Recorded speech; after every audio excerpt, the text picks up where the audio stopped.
స్తోత్రం. హల్లెలూయా. దేవుని పరిశుద్ధ నామమునకు మహిమ కలుగును గాక. కూడిన మీ అందరికీ క్రీస్తు నామములో వందనాలు. సరే, మంచిది. కొద్ది నిమిషాలు దేవుని వాక్యం ధ్యానం చేద్దాం. పరిశుద్ధ బైబిల్ గ్రంథముల నుండి మత్తయి సువార్త 28వ అధ్యాయం 1వ వచనం చదువుదాం. విశ్రాంతి దినము గడిచిపోయిన తర్వాత ఆదివారమున తెల్లవారుచుండగా మగ్దలేనే మరియు సమాధిని చూడవచ్చిరి. ఇదిగో ప్రభుదూత పరలోకము నుండి దిగి వచ్చి రాయి పొర్లించి దాని మీద కూర్చుండెను. అప్పుడు మహాభూకంపము కలిగెను. ఆ దూత స్వరూపం మెరుపు వలె ఉండెను. అతని వస్త్రం హిమమంతా తెల్లగా ఉండెను. అతనికి భయపడటం వల్ల కావలి వారు వణికి చచ్చిన వారి వలె ఉండిరి. దూత ఆ స్త్రీలను చూసి, మీరు భయపడకుడి, సిలువ వేయబడిన యేసుని మీరు వెదకుచున్నారని నాకు తెలియను. ఆయన ఇక్కడ లేడు, తాను చెప్పినట్టే ఆయన లేచి ఉన్నాడు. హల్లెలూయా.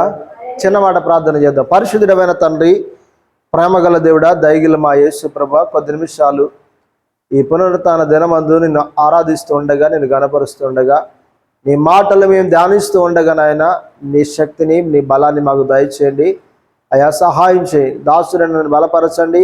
అందరికీ అర్థమయ్యేలాగా విరిచి పంచిపెట్టే కృప దయచేయమని దయగల హస్తములకు అప్పగిస్తూ ప్రతి ఒక్కరిని మీరు దర్శించి మాట్లాడమని, వినగల చెవి, గ్రహించగల హృదయం వారికి అనుగ్రహించమని యేసు నామములో ప్రార్థిస్తూ ఉన్నాము తండ్రి. ఆమేన్. హల్లెలూయా. సరే, మంచిది. ప్రియదేని బిడ్డలారా, యేసు ప్రభు యొక్క పునరుత్థాన దినమందు ఈరోజు మనం ధ్యానిస్తున్నాం. అంటే ప్రపంచవ్యాప్తంగా ఈరోజు యేసు ప్రభు వారు చనిపోయి తిరిగి లేచిన దినంగా ఈరోజు ప్రపంచం అంతా కూడా ఏం చేస్తుందంటే యేసు ప్రభు యొక్క రిజరక్షన్ని కూడా జ్ఞాపకం చేసుకుంటుంది. అర్థమవుతుందా? యేసు ప్రభు పునరుత్థానుడై తిరిగి లేచిన దినంగా ఈరోజు అందరూ కూడా దేవుణ్ణి ఆరాధిస్తూ ఉన్నాం. సరే, మంచిది. యేసు ప్రభు వారు ఆయన బ్రతికిన దినాల్లో చెప్పిన మాట ఏంటంటే, మనుష్య కుమారుడు చనిపోయి తిరిగి 3వ దినాన తిరిగి లేస్తాడని చెప్పాడు. ఆయన చెప్పినట్టుగానే యేసు ప్రభు వారు తిరిగి లేచాడు. అందుకోసమే ఇక్కడ చూస్తే మనం 6వ వచనంలో అంటాడు, ఆయన ఇక్కడ లేడు, తాను చెప్పినట్టే ఆయన లేచి ఉన్నాడు. హల్లెలూయా. యేసు ప్రభు వారు ఎక్కడ లేడు? ఆయన సమాధిలో లేడు. ఆయన అర్థమవుతుందా? సమాధిలో లేడు. ఆయన చెప్పినట్టుగానే లేచి ఉన్నాడు. అంటే పునరుత్థానుడై తిరిగి లేచాడు ఆయన. అర్థమవుతుందా? అంటే ఇక్కడ గమనించండి ప్రియదేని బిడ్డలారా, విశ్రాంతి దినము గడిచిపోయిన తర్వాత కొంతమంది స్త్రీలు ఆ సమాధి దగ్గరికి వెళ్ళారట.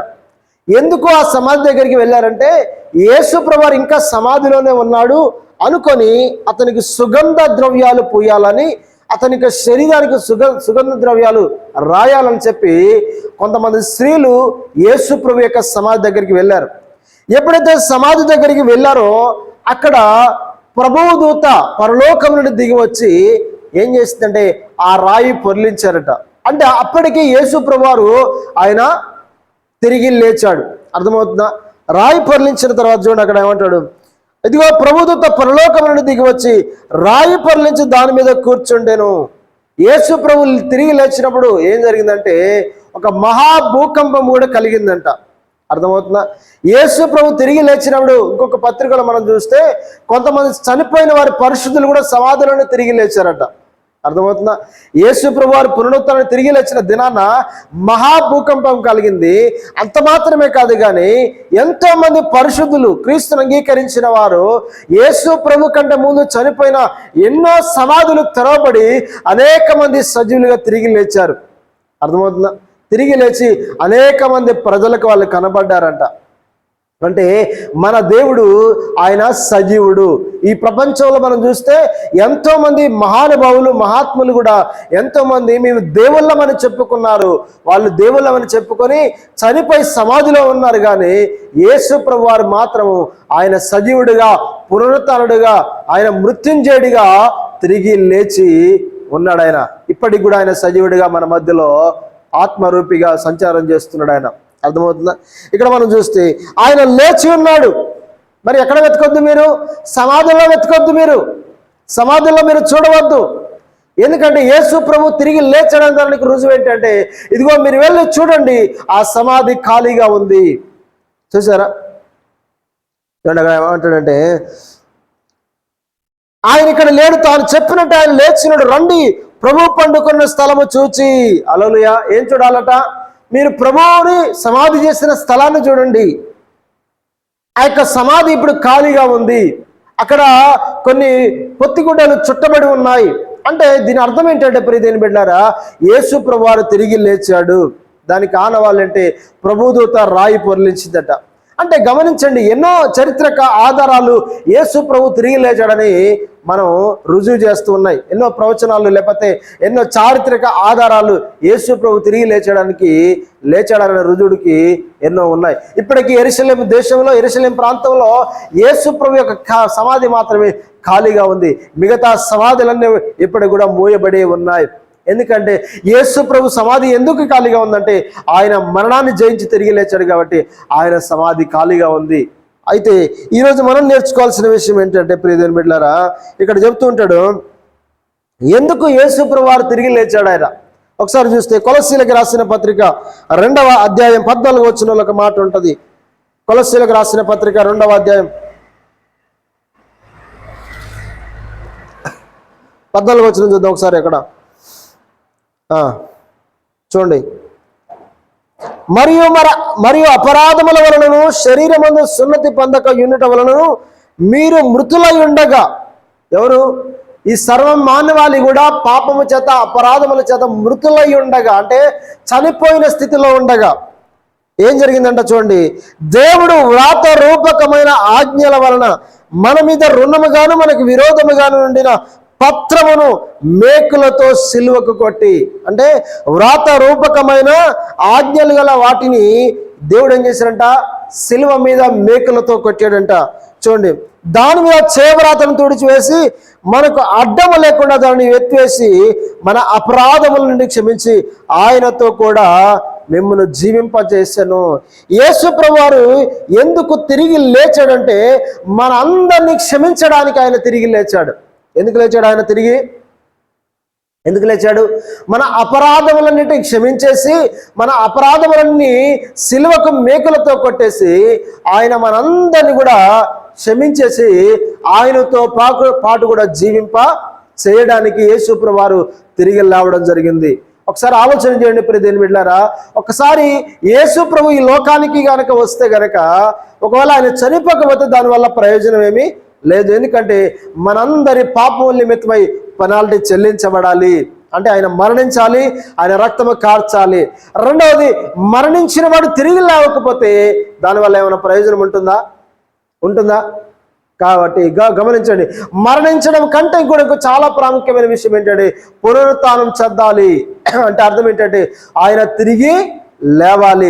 సజీవుడిగా లేస్తేనే మనం చనిపోయిన వారందరినీ కూడా ఆయన సజీవుడిగా లేపగలడు. అర్థమవుతుందా? ఎందుకంటే గమనించండి ప్రియదేవుని బిడ్డలారా, మరణము ఆయనను బంధించి ఉంచుట అసాధ్యము. ఎందుకంటే దేవుడంట మరణ వేదనను తొలగించి ఆయనను మృతులలోని తిరిగి లేచాడట. మరణం ఆయనను బంధించుట అసాధ్యం. ఎందుకు అసాధ్యం అయిపోయిందంటే యేసు ప్రభులో పాపము లేదు గనక మరణాన్ని జయించి తిరిగి లేచాడు ఆయన. రెండవది గమనిస్తే ఎందుకు లేచాడంటే మనందరినీ క్షమించడానికి, మన పాపములన్నీ క్షమించేసి మన పాపములను తన పరిశుద్ధ రక్తములో కడిగి వేసి మనందరినీ కూడా సజీవులుగా ఆయనతో పాటు జీవింపజేయడానికి, ఆయనతో పాటు నిత్యనారాయణ రాజ్యంలో ఆ పరలోక రాజ్యంలో ఉండడానికి దేవుడు మనందరినీ కూడా ఏం చేశాడంట? క్షమించడానికి ఆయన తిరిగి లేచాడు. అర్థమవుతుందా? ఇంకొక మాట మనం చూస్తే ఎఫెసీయులకు రాసిన పత్రిక 2వ అధ్యాయం, ఎఫెసీయులకు రాసిన పత్రిక 2వ అధ్యాయం 1వ వచనం చూడండి. మీ అపరాధముల చేతను పాపముల చేతను మీరు సచ్చిన వారై ఉండగా. మనం ఎలా ఉన్నామంట? ఏ స్థితిలో ఉన్నామంట? మన పాపముల చేత మన అపరాధముల చేత చచ్చిన వారం, ఆధ్యాత్మికంగా నిత్య నాశనానికి నిర్ణయించబడిన వారంగా ఉన్నాం మనం. అంటే చచ్చిన వారమై అంటే అర్థం ఏంటంటే ఆధ్యాత్మికంగా చచ్చిపోయిన స్థితిలో, దేవునికి దూరమైన స్థితిలో ఉన్నాం. అలాంటి సిచ్యువేషన్లో దేవుడు ఏం చేశాడంటే ఆయన మిమ్మును క్రీస్తుతో కూడా బ్రతికించెను. హల్లెలూయా. అర్థమవుతుందా? ఆయన ఏం చేశాడట? ఆయన మిమ్మును క్రీస్తుతో కూడా బ్రతికించెను. ఎవరితో బ్రతికించాడు మనల్ని?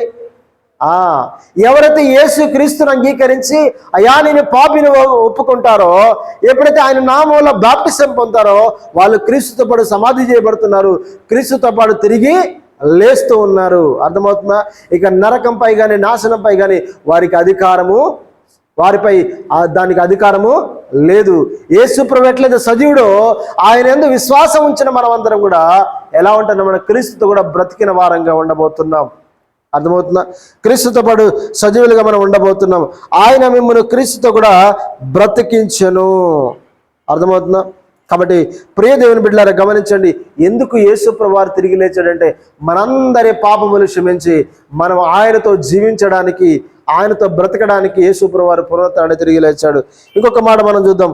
1 యోహాను పత్రిక 1:9 ఒక మాట ఉంది, చూడండి. అక్కడ మాట అంటాడు, మన పాపములను మనం ఒప్పుకొని ఎడల ఆయన నమ్మదగిన వాడు నీతిమంతుడిని కనుక ఆయన మన పాపములను క్షమించి సమస్త దుర్నీతి నుండి మనల్ని పవిత్రులుగా చేయను. అర్థమవుతుందా? మన పాపములను మనం ఒప్పుకొని ఎడల దేవుడు ఏం చేస్తున్నాడా? సమస్త దుర్నీతి నుండి మనల్ని అపవిత్రులుగా ఉన్న మనందరినీ కూడా ఏం చేస్తున్నాడా? పవిత్రులుగా చేస్తాడంట. మన పాపములను క్షమించేసి సమస్త దుర్నీతిని మనల్ని విడిపించేసి పవిత్రులుగా ఆయన మనల్ని చేస్తూ ఉంటాడు. అందుకోసమే యేసు ప్రభువు వారు ఎందుకు తిరిగి లేచాడంటే మనందరినీ క్షమించడానికి, సర్వ మానవాళిని క్షమించడానికి యేసు ప్రభువు వారు తిరిగి లేచాడు. ఆయన సర్వ మానవుల యొక్క పాపములు కడగడానికి, వారు ఎవరైతే నేను పాపినని గ్రహించి యేసు ప్రభు దగ్గరికి వచ్చి వారి పాపములు కడిగి వేసుకుంటారో, వారి పాపములు క్షమించమని అడుగుతారో వారందరూ కూడా యేసుక్రీస్తు రక్తములో ఏం చేయబడతారంట? వారి పాపములు కడిగి వేసుకొని సజీవులుగా ఆయనతో పాటు జీవిస్తూ ఉంటారు. ఇంకొక మాట మనం చూద్దాం, ఎందుకు యేసు ప్రభువు వారు తిరిగి లేచాడంటే అపోస్తుల కార్యములు 4వ అధ్యాయం 10వ వచనం చూడండి. అపోస్తుల కార్యములు 4వ అధ్యాయం 10వ వచనం. అపోస్తుల కార్యములు 4వ అధ్యాయం 10వ వచనం చూద్దామా? అపోస్తుల కార్యములు 4వ అధ్యాయం 10వ వచనంలో అక్కడ ఒక మాట చూడండి.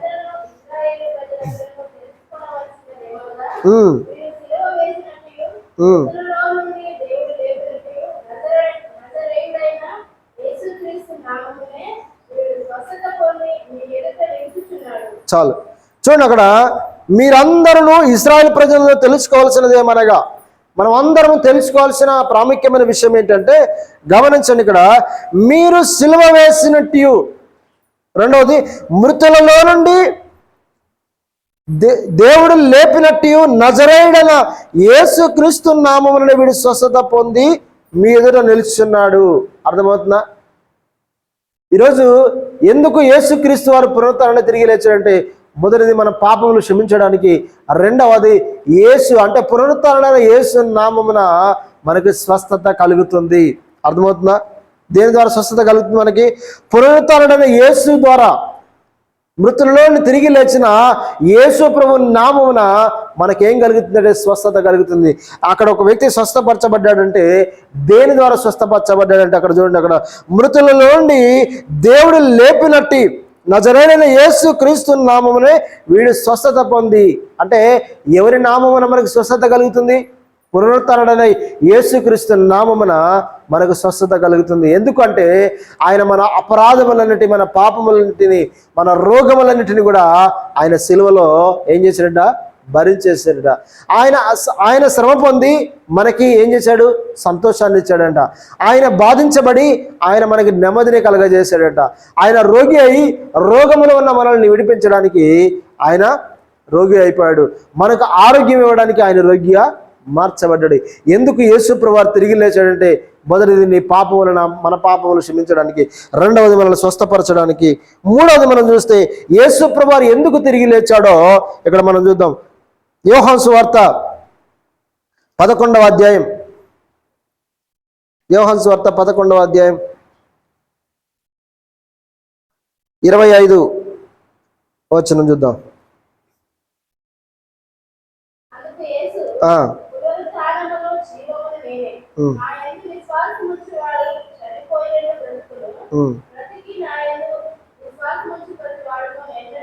చాలు. అందుకు యేసు ప్రభువు అంటాడు, పునరుత్థానమును జీవమును నేనే. అంటే పునరుత్థానం అంటే అర్థం ఏంటి? తిరిగి లేవడం. పునరుత్థానం అంటే ఇంకొక మాటలో చెప్పాలంటే, చనిపోయిన వ్యక్తి ఎప్పుడైతే ఒక వ్యక్తి చనిపోతాడో ఏం జరుగుతుందంటే తెలుసా, అతని శరీరము నుండి ప్రాణము ఆత్మ వేరైపోతుంది. తర్వాత మరలా ఆ శరీరం ఆ ప్రాణము ఆత్మ కలుసుకోవాలంటే దానికి కారణం ఎవరంటే యేసు ప్రభువారే. పునరుత్థానము అంటే నీ ప్రభు అంటాడు, పునరుత్థానమును జీవమును నేనే. అంటే గమనించండి ప్రియ దేవుని బిడ్డలారా, యేసు ప్రభువారు ఈరోజు సర్వ మానవాళ్ళందరూ కూడా బ్రతకాలి అంటే, వాళ్ళు చనిపోయిన కూడా బ్రతకాలంటే ఎవరు కావాలి మనకి?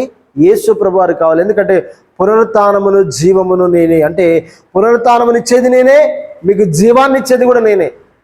అర్థమవుతుందా? పునరుత్థానం అంటే అర్థం ఏంటో తెలుసా? ఒక మనిషి చనిపోయినప్పుడు ఏం జరుగుతుందంటే అతని శరీరం నుండి ప్రాణము ఆత్మ వేరైపోతుంది. అది ఎక్కడికి వెళ్ళిపోతుందంటే, ఒకవేళ యేసుక్రీస్తుని అంగీకరించి ఆయన నామంలో బాప్టిజం పొందిన వారి ఆత్మ ప్రాణం ఎక్కడికి పోతుందంటే పరదేశికి వెళ్ళిపోతుంది, విశ్రాంతిలోకి వెళ్ళిపోతుంది. లేదా యేసుక్రీస్తుని అంగీకరించకుండా ఉన్న వారి ఆత్మ ప్రాణం ఎక్కడికి వెళ్ళిపోతుంది? పాతాళానికి వెళ్ళిపోతుంది.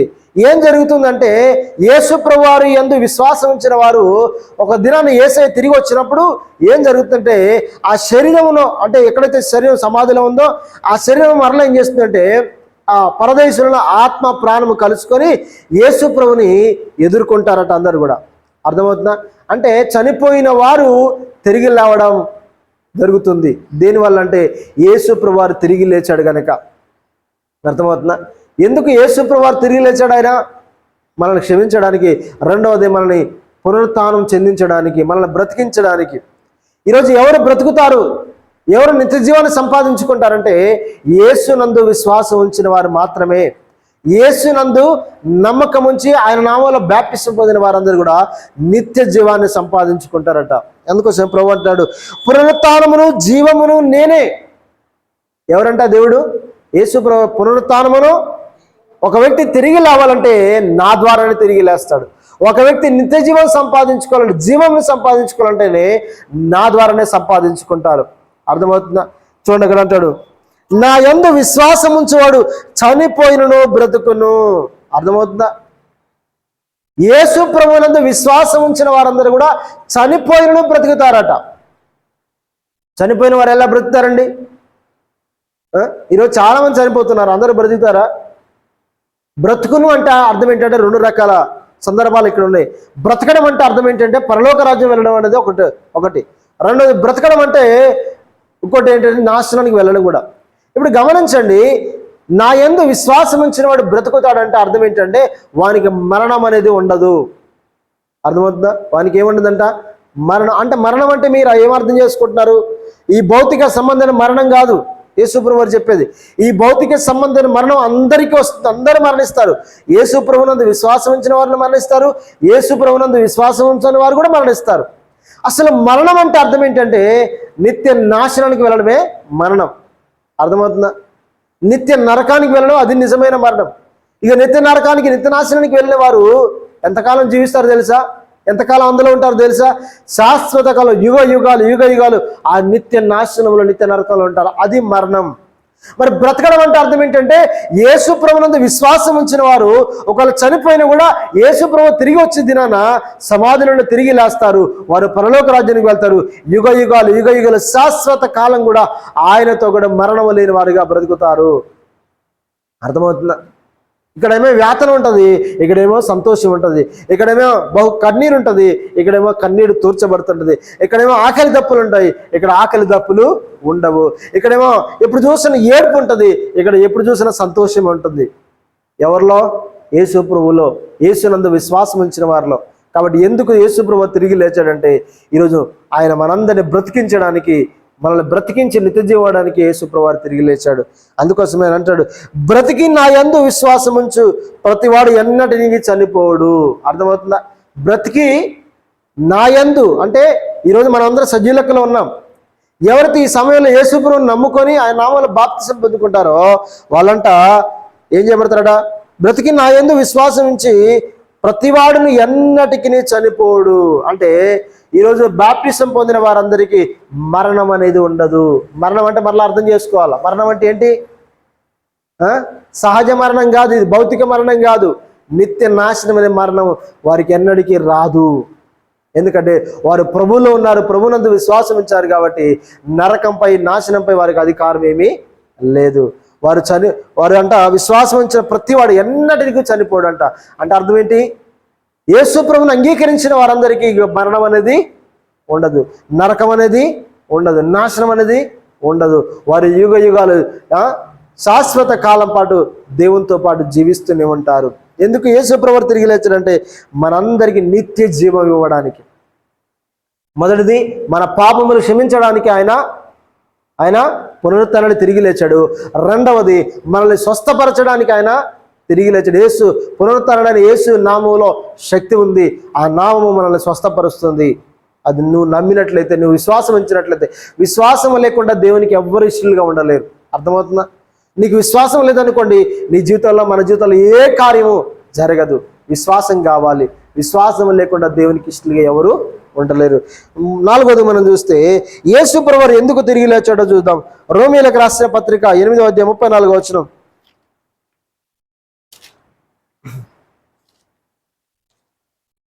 8వ అధ్యాయం 34వ వచనం. శిక్ష విధించువాడెవడు? చనిపోయిన క్రీస్తు యేసే. అంతేకాదు మృతులలో నుండి లేచిన వాడును, దేవుని కుడిపార్శ్వమున ఉన్నవాడును, మన కొరకు విజ్ఞాపనం కూడా చేయువాడును ఆయనే. హల్లెలూయా. ఏంటట? మన కొరకు ఏం చేస్తున్నాడంటే యేసు ప్రభువు మృతులలో నుండి లేచిన యేసు ప్రభువు మనందరి కొరకు విజ్ఞాపన చేస్తున్నాడంట. ఎవరి కొరకు విజ్ఞాపన చేస్తున్నాడు ఆయన? ఎవరి కొరకు విజ్ఞాపన చేస్తున్నాడంటే ఆయన యందు విశ్వాసం ఉంచిన వారందరి కొరకు ప్రార్థన చేస్తున్నాడు. వాళ్ళు తప్పిపోకుండా, వాళ్ళు నాశనానికి వెళ్లకుండా, వాళ్ళు పాపము చేయకుండా తప్పించబడాలని మన కొరకు యేసు ప్రభువు తండ్రి కుడి పార్శ్వమున కూర్చొని మన కొరకు ఎల్లప్పుడూ ఆయన విజ్ఞాపన ప్రార్థన చేస్తూ ఉన్నాడంట. హల్లెలూయా. ఈరోజు ఎవరి కొరకు ప్రార్థన చేస్తున్నాడంటే కేవలం రక్షించబడిన వారి కొరకు మాత్రమే. ఒకవేళ నువ్వు రక్షించబడకపోతే, నువ్వు బాప్టిజం పొందకపోతే ఆయన నీ కొరకు ప్రార్థన చేసే అవకాశమే నీకు లేదు. కాబట్టి దయచేసి గమనించండి. ఈరోజు మనం అందరం తెలుసుకోవాల్సిన విషయం ఏంటంటే, ఈరోజు మన పాపములు క్షమించబడాలంటే మొట్టమొదటిగా ఆయన యందు విశ్వాసం ఉంచాలి. రెండవది ఆయన నామములో బాప్టిజం పొందాలి. అప్పుడు మనం అందరూ కూడా నిత్య జీవానికి వారసులం అవుతాం. అయితే ఈ వారసులు, ఈ ప్రయాణంలో మనం పడిపోకుండా, మార్గం తప్పిపోకుండా ఉండాలంటే యేసు ప్రభువు ఎప్పటికప్పుడే మన కొరకు ఎల్లప్పుడూ విజ్ఞాపన ప్రార్థన చేస్తూ ఉంటాడు. అర్థమవుతుందా? గమనించండి. మన పిల్లల కొరకు కూడా మనం ప్రార్థన చేయాలి. ఒకవేళ వాళ్ళు ప్రయాణం చేస్తున్నాడు, స్కూల్కి వెళ్తున్నప్పుడు ఏ ప్రమాదం జరగకుండా ఉండాలంటే తల్లిదండ్రులు ఇంట్లో కూర్చొని వారి కొరకు ప్రార్థన చేసినప్పుడు ప్రమాదాలు రాకుండా దేవుడు కాపాడగలుగుతూ ఉంటాడు. మన తండ్రి కూడా, మన దేవుడు కూడా మన కొరకు విజ్ఞాపన చేస్తూ ఉన్నాడంట. హెబ్రీయులకు రాసిన పత్రిక 7వ అధ్యాయం 20వ వచనం చూద్దాం. 25వ వచనం. హెబ్రీయులకు రాసిన పత్రిక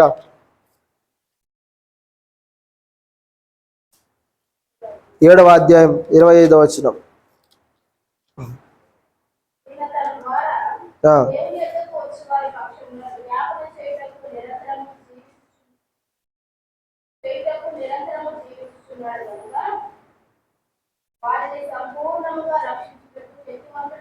చాలు. ఈయన తన ద్వారా, ఎవరి ద్వారా?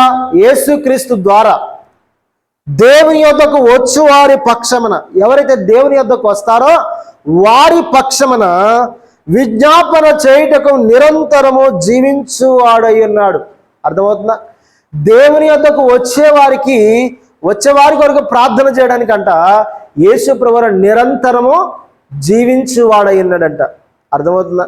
యేసు ప్రభువు ఎందుకు తిరిగి లేచాడంటే ఈరోజు నేను మనమందరం ప్రభు సన్నిధికి వస్తున్నాం, ఆయన నామములో విశ్వాసం ఉంచున్నాం కాబట్టి మనందరి కొరకు ప్రార్థన చేయడానికి నిరంతరం జీవించువాడై ఉన్నాడు.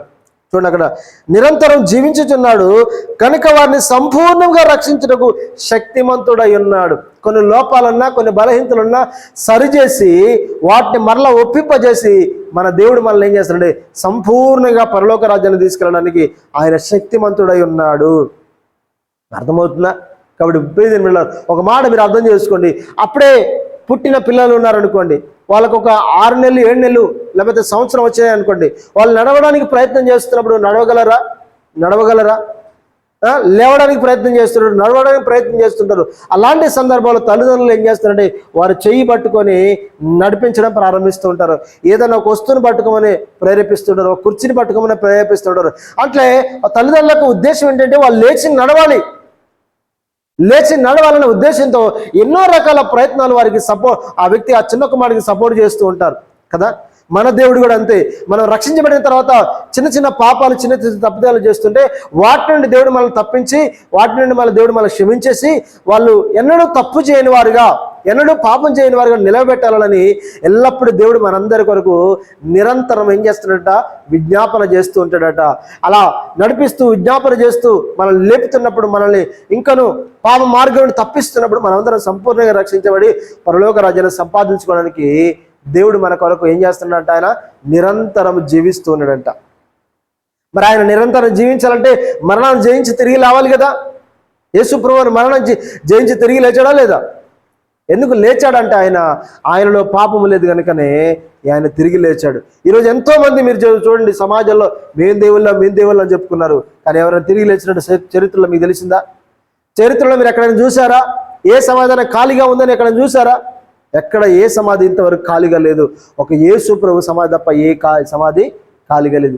ఎందుకు అది ఖాళీగా ఉందంటే, ఆ ఖాళీ సమాధి ఏం చెప్తుంది మనకి, ఏం తెలియజేస్తుంది మనకంటే, ఈ సమాధిలో ఉన్న వ్యక్తి తిరిగి లేచాడు, ఈ సమాధిలో ఉన్న వ్యక్తి సజీవుడిగా ఉన్నాడు, ఆయన ఈ సమాధిలో ఉన్న వ్యక్తి ఆయన మరణాన్ని జయించి తిరిగి లేచాడని ఆ ఖాళీ సమాధి ప్రపంచానికి ఒక రుజువుగా, ఒక సాక్ష్యంగా ఉంది. హల్లెలూయా, హల్లెలూయా. చూడండి అక్కడ ఎందుకు యేసు ప్రభు లేచాడంటే విజ్ఞాపన చేయడానికి. లూకా సువార్త 22వ అధ్యాయం 31-32 వచనాలు. లూకా సువార్త 22వ అధ్యాయం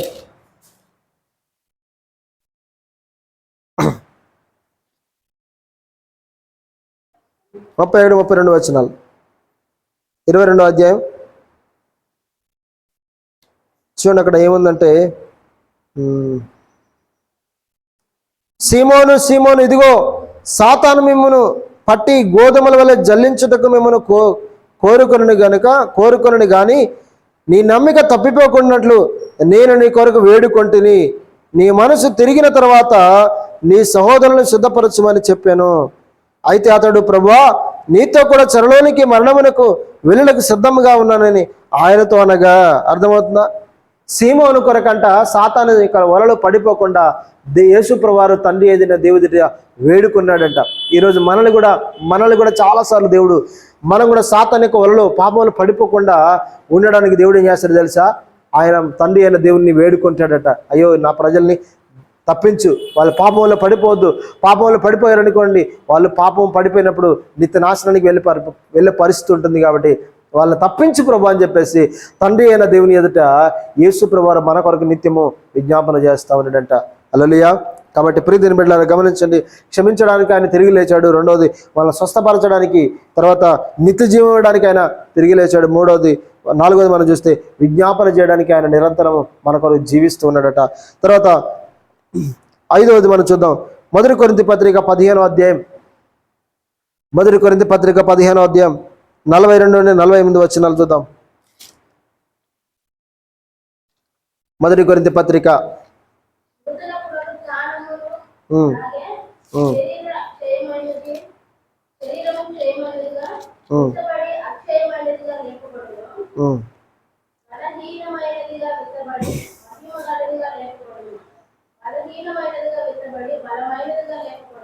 4. ఇక్కడ చూడండి, ఇదిగో ఒక మర్మం మీకు తెలుపుచున్నాను, మనమందరం నిద్రించము గాని నిమిషంలో ఒక రెప్పపాటున కడబూరం రోగానే మనమందరం మార్పు పొందుము. బూరమొరగును, అప్పుడు మృతులు అక్షయులుగా లేపబడుదురు, మనం మార్పు పొందుదాము. క్షయమైన ఈ శరీరం అక్షయని ధరించుకొనవలసి ఉన్నది. అర్థమవుతుందా? క్షయమైపోయిన ఈ శరీరం అంట అక్షయతను ధరించుకోవాల్సి ఉందంట. అంటే ఈ శరీరం మాటి నుండి వచ్చింది, కానీ యేసు ప్రభు ఇచ్చే శరీరము, యేసు ప్రభు ఇచ్చే మహిమ శరీరము అది అక్షయత కలిగింది. అంటే క్షయము కానిది. అంటే క్షయము కానిది అంటే అర్థం ఏంటి?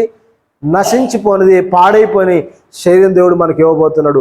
అంటే ఇంకొక మాటలో చెప్పాలంటే ఆయన మనల్ని మహిమ గల వారిగా, రెండోది అక్షయత గల వారిగా, అంటే మరణము లేని వారిగా, క్షయత లేని వారిగా దేవుడు మనల్ని నిలబెట్టడానికి యేసు ప్రభువారు ఆయన ఈ లోకానికి వచ్చి మరణించి తిరిగి లేచాడు. అర్థమవుతుందా? తర్వాత ఇంకొక మాట మనం చూద్దాం.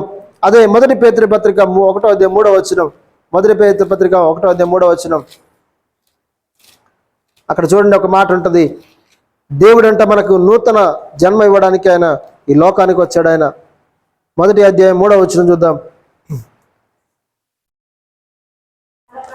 తన మహిమని బట్టి గుణాతిశయముని బట్టి మనల్ని పిలిచిన వారిని గురించిన అనుభవ జ్ఞానం మూలముగా ఆయన దైవశక్తి జీవమునకును భక్తిని కావలసిన వాటిని మనకు దయచేయుచున్నందున దేవుని గూర్చినట్టు మన ప్రభువైన యేసుక్రీస్తుని గూర్చినట్టు అనుభవ జ్ఞానం వలన మీకు కృపయు సమాధానం విస్తరించును గాక.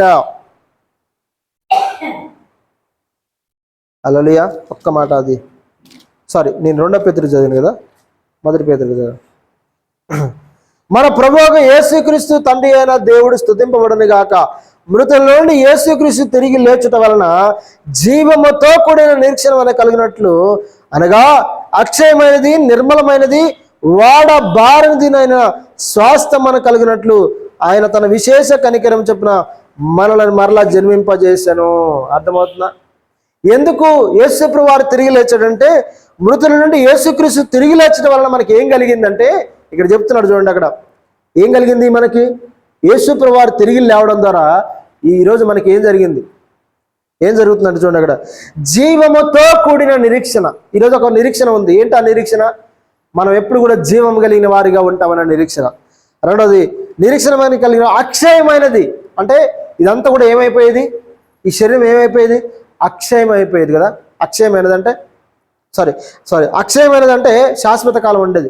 అక్షయమైనది. రెండోది నిర్మలమైనది, అంటే ఏ కలంకము కానీ ఏ మచ్చ కానీ లేనిది నిర్మలమైనది.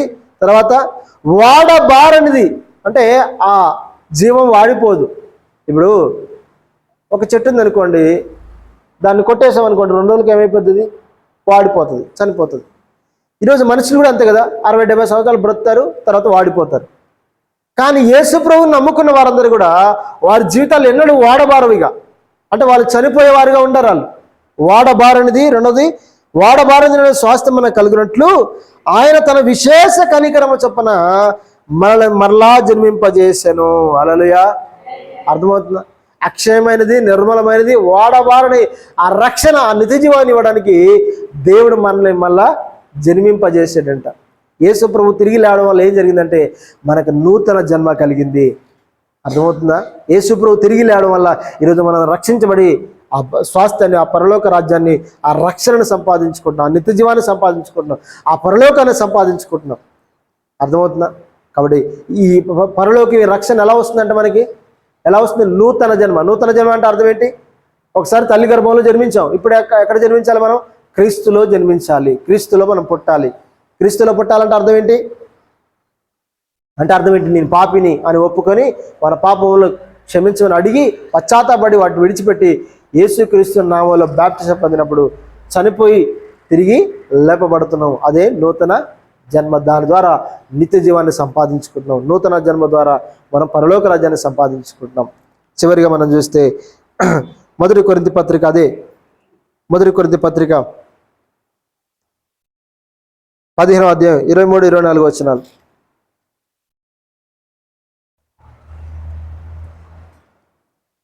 తీసారా? 15వ అధ్యాయం.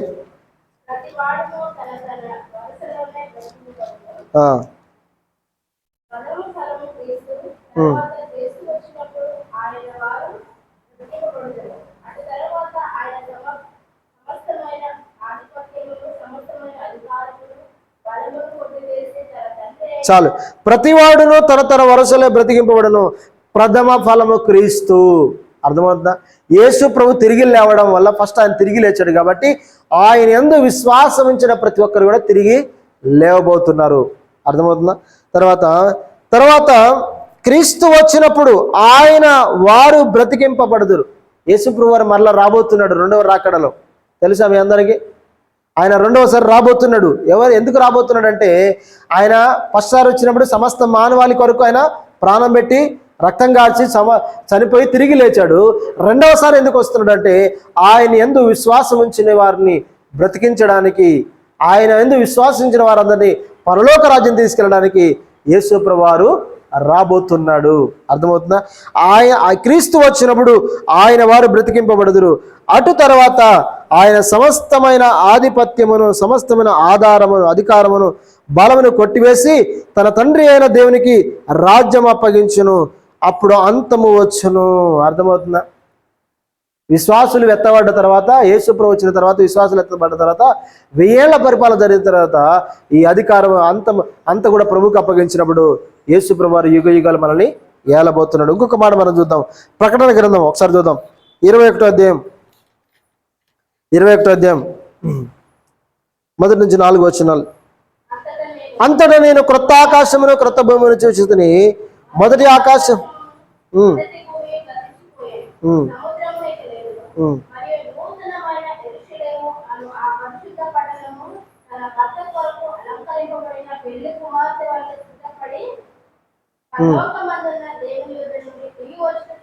చాలు చూడండి. యేసు ప్రభు తిరిగి లేచడం వల్ల ఏం జరిగిందంటే యేసుక్రీస్తుకు వధువుగా ఒక సంఘం ఏర్పడింది. తర్వాత నూతన ఆకాశమును క్రొత్త ఆకాశం క్రొత్త భూమి ఏర్పడింది. అంటే ఈ భూమి అంతా కూడా లయమైపోయిన తర్వాత మరలా అక్కడ పరలోకంలో క్రొత్త ఆకాశం క్రొత్త భూమి సృజించబడబోతుంది. ఒక క్రొత్త యుగం ప్రారంభించబడబోతుంది.